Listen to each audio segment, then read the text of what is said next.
The human tongue represents a muscular organ that is critical for our speech and swallow function. Due to changes that may occur in the mouth, this can be the site of cancerous and precancerous changes, which may require the attention of a head and neck surgeon.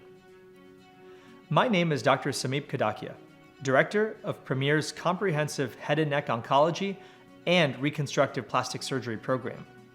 In this video, I would like to spend a few minutes discussing what tongue surgery, or glossectomy as we call it, may involve. When an abnormal growth is found in your tongue, which may be identified by your primary doctor, dentist, oral surgeon, or general ear, nose, and throat specialist, usually a referral to a subspecialty trained head and neck surgeon will be required. During this process, a biopsy of the growth will be performed in order to identify whether the growth is cancerous, precancerous, or benign. Depending on the findings, additional imaging, including a CT scan and/or a PET scan, may be involved. The specific type of tongue surgery that is needed will depend on the location of the tumor and the size of the tumor. Surgery to remove cancers of the tongue involve removing the tumor along with additional normal-appearing tissue that surrounds the tumor in order to obtain what we call a clear margin. Aside from the growth that is readily visible, cancer cells can grow underneath the surface beyond what we are able to see with our eyes.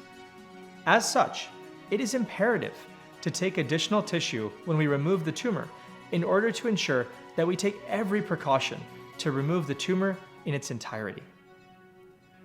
Once the tumor is removed, lymph nodes in the neck may also need to be removed at the same time, given the possibility of cancer cells that have spread to the lymph nodes.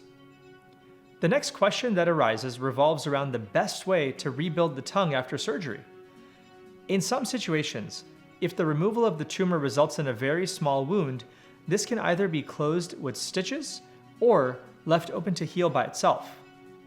In other scenarios, however, if the wound appears to be larger, we may require a form of reconstruction where skin is taken from a different part of the body and used to rebuild part of the tongue in order to maximize speech and swallow function and to prevent any long-term wound healing issues. All forms of tongue surgery will generally be performed in the operating room while you're asleep to keep you comfortable while the surgeon is performing the requisite work.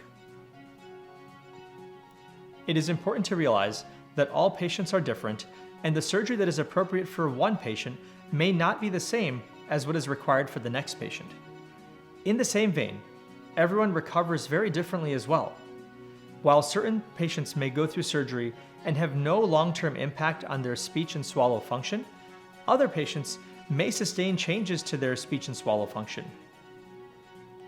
Detailed conversations about these possibilities and the impact on the quality of life will be important to explore with your head and neck surgeon. Given the nature of cancer and reconstructive surgery, it is imperative that you seek care with a subspecialist with additional training in this realm. While tongue surgery can be challenging and quite variable in terms of what is required and what the outcome may be, your safety and your goals will be paramount in the decision process.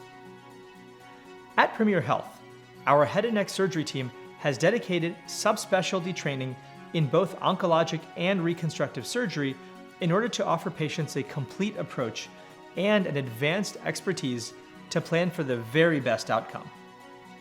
Our comprehensive program has all of the resources to guide you through your journey close to your home.